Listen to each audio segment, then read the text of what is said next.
ಈ ಅನುವಾದ ಮಾಡೋದೇ ಒಂದು ಕಲೆ ಅಂತ ಹೇಳ್ಬಿಟ್ಟು ಹೇಳ್ತೀವಿ. ತುಂಬ ಜನ ಇದನ್ನು ಏನು ಅನ್ಕೊಂಡ್ಬಿಡೋದು ಅಂದರೆ ಪೇಜ್ಗಟ್ಟಲೆ ಸುಮ್ಮನೆ ಹೀಗೆ ಟ್ರಾನ್ಸ್ಲೇಷನ್ ಮಾಡ್ತಾರಲ್ಲ ಸರ್, ಈ ಆ್ಯಡ್ ಏಜೆನ್ಸಿಗಳಿಗೆ, PR ಕಂಪ್ನಿಗಳಿಗೆ ಎಲ್ಲ. ಸೊ ಆ ತರಹದ ಅದು ಇದೆ, ಅದು ಕೂಡ ಲೈವ್ಲಿಹುಡ್ಡೇನೆ, ಅದು ಕೂಡ ಒಂದು ಅನುವಾದವೇ. ಹಾಂ, ಅನುವಾದನೆ. ಸರ್, ಈ ಅನುವಾದದ ಒಂದು ತಂತ್ರಗಳ ಬಗ್ಗೆ ಒಂದು ಸ್ವಲ್ಪ ತಿಳಿಸ್ಕೊಡಿ ಸರ್. ಇದು ಚೆನ್ನಾಗಿದೆ, ಇಟ್ಸ್ ಕ್ವೈಟ್ ಇಂಟ್ರೆಸ್ಟಿಂಗ್. ಈಗ ನಮ್ಮಲ್ಲಿ ತುಂಬ ಜನಕ್ಕೆ ತಪ್ಪು ಕಲ್ಪನೆ ಇದೆ, ಅನುವಾದ ಅಂದರೆ ಅದು ಒಂದು ಏನೋ ಸೆಕೆಂಡ್ ಗ್ರೇಡ್ ವರ್ಕ್ ಅನ್ನೋ ಥರ, ಏನೋ ಅಲ್ಲಿರುತ್ತೆ ಇಲ್ಲಿ ತಂದು ಬಿಡ್ತಾರೆ ಒಂದು ಭಾಷೆಯಿಂದ. ಆದರೆ ನಾವು ಸ್ವತಃ ಬರೆಯೋದಿದೆಯಲ್ಲ, ಅದಕ್ಕಿಂತ ಅನುವಾದ ಮಾಡೋದು ಭಾಳ ಕಷ್ಟ.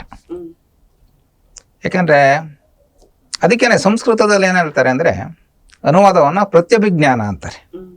ಭಾಳ ಒಳ್ಳೆ ಪದ, ಪ್ರತ್ಯಭಿಜ್ಞಾನ ಅಂದರೆ ವಿಜ್ಞಾನಕ್ಕೆ ಈಕ್ವಲ್ ಆಗಿರೋದು, ಅದು ಈಕ್ವಲೆಂಟ್ ಟು ಅಭಿಜ್ಞಾನ.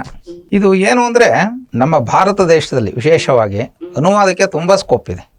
ಇದು ಇನ್ನೂ ಕೊಡಬೇಕು ಆ್ಯಕ್ಚುಲಿ, ಈಗ ಸಾಲದಿದು, ನಾವು ಕೊಡ್ತಾ ಇರೋದು ಏನೇನೋ ಅಲ್ಲ, ಯಥೇಚ್ಛವಾದ ಅವಕಾಶಗಳಿದೆ ಇದರಲ್ಲಿ. ಒಂದು ಸಂಸ್ಕೃತಿ ಗೊತ್ತಾಗುತ್ತೆ, ಇನ್ನೊಂದು ನುಡಿಗಟ್ಟು ಗೊತ್ತಾಗುತ್ತೆ, ಇನ್ನೊಂದು ಜೀವನ ಕ್ರಮ ಗೊತ್ತಾಗುತ್ತೆ, ಇನ್ನೊಂದು ದರ್ಶನ ಗೊತ್ತಾಗುತ್ತೆ, ಇನ್ನೊಂದು ಆಲೋಚನಾ ಕ್ರಮ ಗೊತ್ತಾಗುತ್ತೆ ನಮಗೆ. ಯಾಕೆಂದರೆ ಇದ್ರಲ್ಲಿ ಪರಕಾಯ ಪ್ರವೇಶ ಮಾಡ್ಬೇಕು ನಾವು, ಗೊತ್ತಾಯ್ತಾ? ಮತ್ತು ಮೂಲದ ಭಾವಗಳು ಎಲ್ಲೂ ಆಚೀಚೆ ಆಗದಂಗೆ ನೋಡ್ಕೋಬೇಕು ನಾವು ಅನುವಾದದಲ್ಲಿ, ಅದೇ ಮುಖ್ಯ. ಈಗ ಅಲ್ಲಿ ಸ್ವಾತಂತ್ರ್ಯ ಅಂತ ಬಳಸಿರ್ತಾರೆ, ನಾನು ಅದನ್ನು ಸ್ವಚ್ಛಂದ ಅಂತ ಬಳಸೋಕ್ಕಾಗಲ್ಲ ಅನುವಾದದಲ್ಲಿ. ಸ್ವಾತಂತ್ರ್ಯವೇ ಬೇರೆ, ಸ್ವಚ್ಛಂದವೇ ಬೇರೆ. ಸ್ವಾತಂತ್ರ್ಯ ಅಂದರೆ ಫ್ರೀಡಮ್, ಸ್ವಚ್ಛಂದ ಅಂದರೆ ಇರೆಸ್ಪಾನ್ಸಿಬಿಲಿಟಿ. ಆದರೆ ಇದು ಎಷ್ಟೋ ಜನ ಈ ಥರ ಆಭಾಸಗಳನ್ನು ಮಾಡ್ತಾರೆ ಅನುವಾದದಲ್ಲಿ. ಈಗ ಅತಿ ಮತ್ತು ಅನತಿ, ನಾನು ಸಣ್ಣ ಎಕ್ಸಾಂಪಲ್ ಹೇಳ್ತಾ ಇರೋದು, ಇವೆರಡನ್ನೂ ವಿರುದ್ಧಾರ್ಥಗಳಲ್ಲಿ ಬಳಸ್ತಾರೆ ಎಷ್ಟೋ ಜನ ಅನುವಾದದಲ್ಲಿ. ಪರೋಕ್ಷ ಅಪರೋಕ್ಷ ಅಂತ ಬಳಸ್ತಾರೆ. ಪರೋಕ್ಷ ಅಂದ್ರೇನು, ಅಪರೋಕ್ಷ ಅಂದ್ರೇನು, ಏನಿದು ವಿಚಿತ್ರವಾಗಿ ಬಳಸ್ತಾರೆ. ಪ್ರತ್ಯಕ್ಷ ಪರೋಕ್ಷ ಮುಗಿತಲ್ಲಿಗೆ. ಇದೇನು ಅಂದರೆ ನಾವು ಯಾಂತ್ರಿಕವಾಗಿ ಮಾಡೋದನ್ನು ಬಿಡಬೇಕು ಅನುವಾದವನ್ನು. ನಮ್ಗೆ ಒಂದು ಝೀಲ್ ಇರಬೇಕು, ಪ್ಯಾಷನ್ ಇರಬೇಕು ನಮಗೆ ಇದರಲ್ಲೆಲ್ಲ, ಇಂಥ ಕೆಲಸಗಳಲ್ಲಿ. ಈಗ ನೀವೇ ಒಂದು ಇಂಗ್ಲೀಷ್ನಲ್ಲಿ ಒಂದು ಕೃತಿ ಬರೆದಿದ್ದೀರಾ ಅಂತ ಇಟ್ಕೊಳ್ಳಿ, ನನಗದು ಇಷ್ಟ ಆಗತ್ತೆ, ನಾನು ಕನ್ನಡಕ್ಕೆ ತರ್ತೀನಿ, ಅದನ್ನು ತರಬೇಕು ಅನ್ನೋದು ನನ್ನ ಆಸೆ. ಮೂಲ ಲೇಖಕರು ಕನ್ನಡದಲ್ಲೇ ಬರೆದಿದ್ರೆ ಹೇಗೆ ಬರೀತಿದ್ರು, ಯಾವ ಪದಗಳನ್ನು ಬಳಸ್ತಾ ಇದ್ರು, ಅವರ ವಾಕ್ಯ ರಚನೆ ಹೇಗಿರ್ತಿತ್ತು, ಅವರ ಆಲೋಚನೆಯ ದಾಟಿ ಹೇಗೆ ಬರ್ತಿತ್ತು, ಭಾಷೆಯ ಸೊಗಡು ಹೇಗಿರ್ತಿತ್ತು ಅನ್ನುವ ಅದನ್ನು ಕಲ್ಪಿಸಿಕೊಳ್ಳುವ ಸಾಮರ್ಥ್ಯ ಇರಬೇಕು ಅನುವಾದಕನಿಗೆ. ಮತ್ತು ನಿಮಗೆ ಅದು ಅನುವಾದ ಅಂತ ಅನ್ನಿಸ್ಲೇಬಾರ್ದು. ಅನುವಾದ ಆದಮೇಲೆ ಇದೇ ಮೂಲವೇನೋ ಅನ್ನಿಸ್ಬೇಕು, ಆ ಸಾತತ್ಯ ಇರಬೇಕು, ಕಂಟಿನ್ಯೂಟಿ ಇರಬೇಕು. ಈ ಕೆಲವು ಅನುವಾದಗಳನ್ನು ನಾನು ನೋಡಿದ್ದೀನಿ, ಈ ಒಂದು ವಾಕ್ಯಕ್ಕೂ ಇನ್ನೊಂದು ವಾಕ್ಯಕ್ಕೂ ಸಂಬಂಧವೇ ಇರಲ್ಲ ಅದರಲ್ಲಿ. ಯಾಕೆಂದರೆ ಅದೆಲ್ಲ ಈ ಗೂಗಲ್ಲು, ChatGPT ಏನೇನೋ ಬಳಸ್ಕೊಂಡು ಮಾಡಿಬಿಡ್ತಾರೆ. ಆದರೆ ನಾನು ಈಗ 30 ಪುಸ್ತಕ ಅನುವಾದ ಮಾಡಿದ್ದೀನಿ ಮೇಡಮ್. ನಾನು ಇದುವರೆಗೂ ChatGPT ಆಗಲಿ ಗೂಗಲ್ ಆಗಲಿ ಬಳಸಿಲ್ಲ ನಾನು. ಅದಕ್ಕೆ ಅದಷ್ಟು ಫ್ರೆಶ್ ಅಂತ ಅನ್ಸುತ್ತೆ. ಯಾಂತ್ರಿಕವಾಗಿ ಮಾಡಬೇಡಿ ಅನುವಾದವನ್ನು, ಮಾಡೋದು ಬೇಡ. ಮಾಂತ್ರಿಕವಾಗಿರೋ ಥರ ನೋಡೋಣ ಅನುವಾದ. ನಾನು ಯಾವಾಗಲೂ ಹೇಳ್ತೀನಿ, ಇದೇ ನನ್ನ ಮಂತ್ರ ಅನುವಾದದಲ್ಲಿ. ಯಾಂತ್ರಿಕ ಅಲ್ಲ, ಮೆಕ್ಯಾನಿಕಲ್ ಆಗಬಾರ್ದು, ಮ್ಯಾಜಿಕಲ್ ಆಗಿರ್ಬೇಕು ಅದು. ಇದು ನನ್ನ ಅನುವಾದದ ಹಿಂದಿರುವ ತುಡಿತ, ಇದು ನಂದು. ಒಂದೇ ಒಂದು ಚಿಕ್ಕ ಪ್ರಶ್ನೆ ಸರ್, ತಾವು ಎಲ್ಲ ಕನ್ನಡದಲ್ಲೇ ವಿದ್ಯಾಭ್ಯಾಸ ಮಾಡಿದ್ದು, ಆದರೆ ಇಂಗ್ಲೀಷ್ ಮೇಲೆ ಹೇಗೆ ಇದು ಹಿಡಿತ ಸಾಧಿಸಲಿಕ್ಕೆ ಸಾಧ್ಯವಾಯಿತು ಅಂತ ಹೇಳಿದ್ರೆ, ತಾವು ಇಂಗ್ಲೀಷ್ನಿಂದ ಭಾಳ ಪರ್ಫೆಕ್ಟಾಗಿ ಅನುವಾದ ಮಾಡ್ತೀರಿ ಅಂತ ಎಲ್ಲರೂ ಹೇಳ್ತಾರೆ, ನಾನು ಓದಿದ್ದೀನಿ ಸರ್. ಹಾಗಾಗಿ ಹೇಗೆ ಸಾಧ್ಯ ಆಯಿತು? ಇದು ಭಾಳ ಒಳ್ಳೆ ಪ್ರಶ್ನೆ ಮೇಡಮ್. ಕನ್ನಡ ಮೀಡಿಯಮನ್ನೇ, ನಾನು ಇಂಗ್ಲೀಷ್ ಮೀಡಿಯಂ ಎಜುಕೇಷನೇ ಇಲ್ಲ. ನನ್ನ ಎಂಟೈರ್ ಎಜುಕೇಷನ್ ನಂದು 1ನೇ ಕ್ಲಾಸಿಂದ ಮಾಸ್ಟರ್ ಡಿಗ್ರಿವರೆಗೂ ಎಲ್ಲೂ ನಾನು ಇಂಗ್ಲೀಷ್ ಮೀಡಿಯಮಲ್ಲಿ ಓದಿಲ್ಲ. ನಾನು ಗೌರ್ಮೆಂಟ್ ಸ್ಕೂಲಲ್ಲೇ ಓದಿದ್ದು 1 to 7th. ಹಳ್ಳಿಗಾಡಿನಲ್ಲಿ ನಾನು ಓದಿರೋದು. ನಮ್ಮ ಚನ್ನರಾಯಪಟ್ಟಣ ಸುತ್ತಮುತ್ತ ತಿಪಟೂರ್ನಲ್ಲಿ ಕಾಲೇಜ್ ಓದಿದೆ.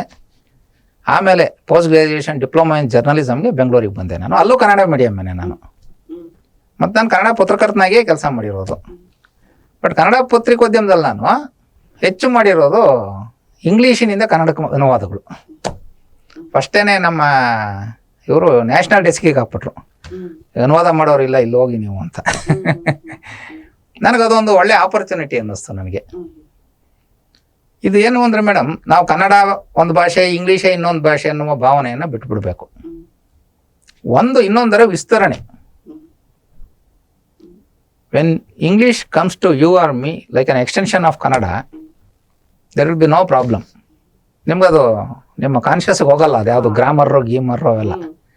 ನೀವು ಅದು ಇನ್ನೊಂದು ಭಾಷೆ, ಪರಕೀಯವಾದ ಒಂದು ಭಾಷೆ, ಅದು ಅನ್ಯ ಅಂತ ನಾವು ಯಾವಾಗ ತಿಳ್ಕೊಳ್ತೀವಿ, ಏಲಿಯನೇಟ್ ಆಗ್ಬಿಡ್ತೀವಿ ಅವಾಗ ನಾವು. ಅದರಿಂದ ಒಂದು ಆರ್ಗ್ಯಾನಿಕ್ ಆದ ರಿಲೇಷನ್ಶಿಪ್ ಬೆಳೆಯಲ್ಲ ಭಾಷೆಗಳ ಜೊತೆ ಅವಾಗ. ಮತ್ತೆ ನಮ್ಗೆ ಇನ್ನೊಂದು ಇರಬೇಕು, ಕುತೂಹಲ ಇರಬೇಕು ನಮಗೆ ಭಾಷೆ ಬಗ್ಗೆ. ಆ ಭಾಷೆಯಲ್ಲಿ ಏನಿದೆ, ಈ ಭಾಷೆಯಲ್ಲಿ ಏನಿದೆ, ಏನೇನೋ ಬರ್ತಾ ಇರುತ್ತೆ ಒಂದು ಭಾಷೆನಲ್ಲಿ. ಎಲ್ಲವನ್ನು ಓದ್ಬೇಕು ನಾವು. ಒಂದು ಬೈಗುಳ ಬರುತ್ತೆ ಒಂದು ಭಾಷೆನಲ್ಲಿ. ಈಗ ಬೈಗುಳ, ಈಗ ನಮ್ಮ ಚನ್ನರಾಯಪಟ್ಟಣ ಸೀಮೆನಲ್ಲಿ ಒಂಥರ ಬೈತಿರ್ತಾರೆ. ಅದೇ ನಮ್ಮಿಂದ 100 ಕಿಲೋಮೀಟರ್ ಮಲೆನಾಡಿಗೆ ಹೋದ್ರೆ ಅಲ್ಲೇ ಒಂಥರ ಭಾಷೆ, ಅಲ್ಲೇ ಒಂಥರ ಬೈಗುಳವು ಭಾಷೆಯ ಭಾಗವೇ. ನಾವು ಈ ಶೀಲ ಆ ಥರ ಪ್ಯೂರಿಟ ಅಂತಾರ ನೋಡ್ಬಾರ್ದು ನಾವು ಯಾವುದನ್ನು. ಎಲ್ಲವೂ ಇಲ್ಲಿಯ ಭಾಗ ಅಂತ ತಿಳ್ಕೊಬೇಕು.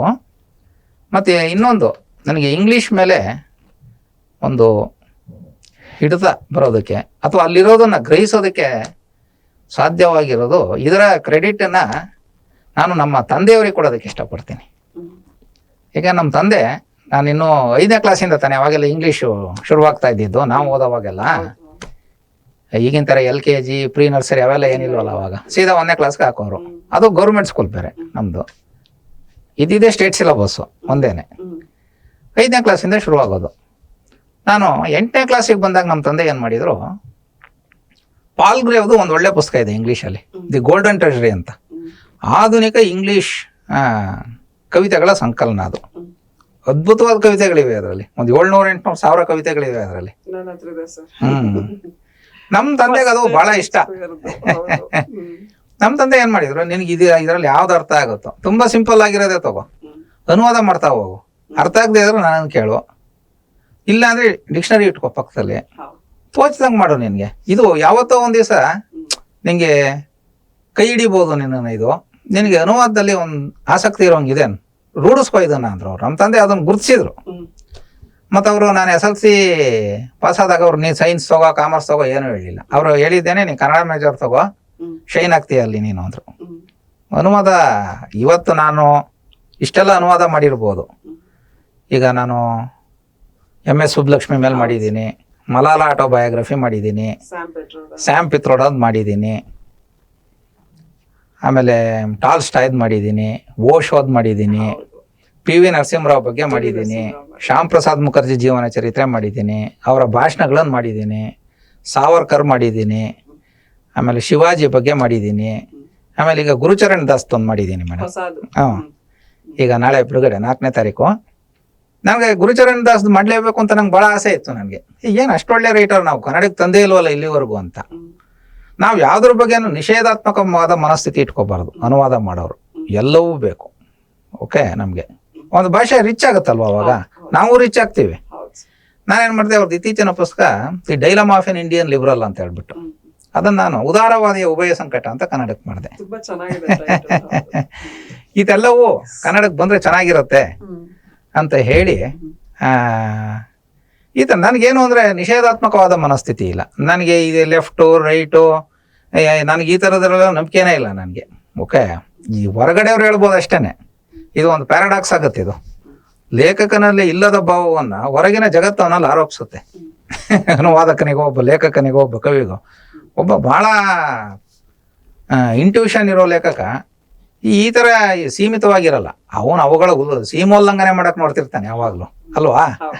ಇಲ್ಲಾಂದ್ರೆ ಅವನಿಗೆ ಒಂದು ಹೊಸ ಇಮ್ಯಾಜಿನೇಷನ್ನು ಹೇಗೆ ಬರೋಕ್ಕೆ ಸಾಧ್ಯ, ಹೊಸ ಹೊಸ ಸಂಗತಿಗಳು, ಅಲ್ವಾ? ಸೊ ನನ್ನ ಮನಸ್ಥಿತಿ ಆ ಥರ ಇಟ್ಕೊಂಡಿದ್ದೀನಿ ನಾನು. ಮತ್ತು ನನಗೊಂದು ತೀವ್ರವಾದ ಅತೃಪ್ತಿ ಇದೆ. ಇಷ್ಟೇ ಸಾಲದು, ನಾ ಇನ್ನೇನೋ ಬರೀಬೇಕು ಅಂತ. ಒಂದು ಅನುವಾದ ಮುಗಿದ ತಕ್ಷಣ, ಈಗ ಗುರುಚರಣ್ ದಾಸ್ ಮಾಡಿದ್ದೀನಿ, ಈಗ ನನ್ನ ಹತ್ರ ಅನುವಾದ ಮಾಡ್ಬೋದು ಅಂತ ನಾವು ಗುರ್ತಿಸಿಟ್ಟಿರೋ ಪುಸ್ತಕಗಳು ಒಂದು 100 ಇದೆ. ಮತ್ತೆ ಸ್ವಲ್ಪ ಓದ್ತಾ ಇರಬೇಕು, ಓದಬೇಕು. ಓದಿದಾಗ ನಮ್ಗೊಂದು 50 ಪುಸ್ತಕ ಓದಿದಾಗ ಯಾವುದೋ ಒಂದು ಇಷ್ಟ ಆಗುತ್ತೆ, ಇದನ್ನು ಅನುವಾದ ಮಾಡ್ಬೋದು ನಾವು, ಇದು ಕನ್ನಡದ ಸಂದರ್ಭಕ್ಕೆ ಬೇಕು, ಈ ಥರದ್ದು ಕನ್ನಡದಲ್ಲಿ ಇಲ್ಲ, ನಮ್ಮ ಭಾಷೆಯಲ್ಲಿಲ್ಲ. ಹಾಗೇನೆ ನಮ್ಮ ಭಾಷೆಯಿಂದನೂ ಬೇರೆ ಭಾಷೆಗೆ ಹೋಗ್ಬೇಕು. ಈಗ ನಾನು ಹುಲುಮಾನವನೇ, ನನ್ನ ಶಕ್ತಿಗೂ ಮಿತಿ ಇದೆ. ನಾನು ಇಂಗ್ಲೀಷ್ನಿಂದ ಕನ್ನಡಕ್ಕೆ ತರ್ತಾ ಇದ್ದೀನಿ. ಹಾಗೆ ಕನ್ನಡದಿಂದ ಬೇರೆ ಬೇರೆ ಭಾಷೆಗಳಿಗೆ, ಇಂಗ್ಲೀಷ್ಗೇನೆ ಅಂತ ಅಲ್ಲ, ಬೇರೆ ಬೇರೆ ಭಾರತೀಯ ಭಾಷೆಗಳಿಗೂ ಮಾಡಬೇಕು ನಾವು. ಯಾಕಂದರೆ ಭಾರತದಲ್ಲಿ 19,500ಕ್ಕಿಂತ ಜಾಸ್ತಿ ಭಾಷೆಗಳಿದೆ. ಇದು ದೇಶವನ್ನು ಸದೃಢಗೊಳಿಸುತ್ತೆ ಅನುವಾದ. ನಮ್ಮಲ್ಲಿ ಯಾಕೆ ನಾವು ಒಂದೇ ಭಾಷೆ ಬರೀ ನಮ್ದು ಅಂತ ಕೂತ್ಬಿಟ್ರೆ ಏನಾಗುತ್ತೆ ಅಂದರೆ ಲಿಂಗ್ವಿಸ್ಟಿಕ್ ಚಾವನಿಸಮ್ ಬಂದ್ಬಿಡುತ್ತೆ. ಅದು ತಪ್ಪದು. ಅದು ಒಂದ್ಸಲ ಬಂದ್ಬಿಟ್ರೆ ಹೋಗಲ್ಲ. ಆಮೇಲೆ ನಾವು ಎಲ್ಲ ಭಾಷೆಗಳನ್ನು ನೋಡ್ಕೊಂಡು ಸರ್ವಭಾಷಾ ಸರಸ್ವತಿ ಅನ್ನೋ ಮಾತೇ ಇದೆಯಲ್ಲ ನಮ್ಮಲ್ಲಿ. ನಾವು ಎಲ್ಲವನ್ನು ಋಗ್ವೇದ ಹೇಳೋದೇ ತಾನೆ, ಆನೋ ಭದ್ರಾಹ ಕ್ರತವೋ ಎಂತೂ ವಿಶ್ವತಃ. ನಮಗೆ ಉದಾತ್ತವಾದ ಧ್ಯೇಯಗಳು ವಿಶ್ವದ ಎಲ್ಲ ಕಡೆಗಳಿಂದಲೂ ಬರಲಿ ಅಂತ ಧ್ಯೇಯಗಳಲ್ಲಿ ಅನುವಾದವೂ ಒಂದು. ಮತ್ತೆ ಅನುವಾದ ದೊಡ್ಡ ಉದ್ಯಮವಾಗಿ ಬೆಳೆದಿದೆ. ಈಗ 100 ಬಿಲಿಯನ್ ವಹಿವಾಟು ನಡೀತಾ ಇದೆ ಇದರಲ್ಲಿ. ಒಂದು ಜಾಹೀರಾತು ಅದನ್ನು ಕೂಡ ತುಂಬಾ ಸೃಜನಶೀಲವಾಗಿ ಅನುವಾದ ಮಾಡೋದು ಬಹಳ ಒಳ್ಳೆ ಕೆಲಸನೇ. ಅದು ಕಷ್ಟನೇ ಇದೆ, ಚಾಲೆಂಜ್ ಅದು. ಹಾಗೆ ಮಾಡ್ಬೋದು ಇದನ್ನ. ಈ ದೊಡ್ಡ ಸಿಟಿನಲ್ಲಿ ನೀವು ಮನೆಯಿಂದ 25 ಕಿಲೋಮೀಟರ್ ಆಫೀಸ್ಗೆ ಹೋಗ್ಬೇಕು ಅಂದ್ರೆ ಪ್ರೊಡಕ್ಟಿವಿಟಿನೇ ಇರಲ್ಲ. ಆಫೀಸ್ಗೆ ಹೋಗೋ ಅಷ್ಟೊತ್ತಿಗೆ ಸುಸ್ತಾಗ್ಬಿಟ್ಟಿರ್ತೀವಿ. ಮನೇಲೆ ಕೂತ್ಕೊಂಡು ಮಾಡ್ಬೋದು ಇವೆಲ್ಲ.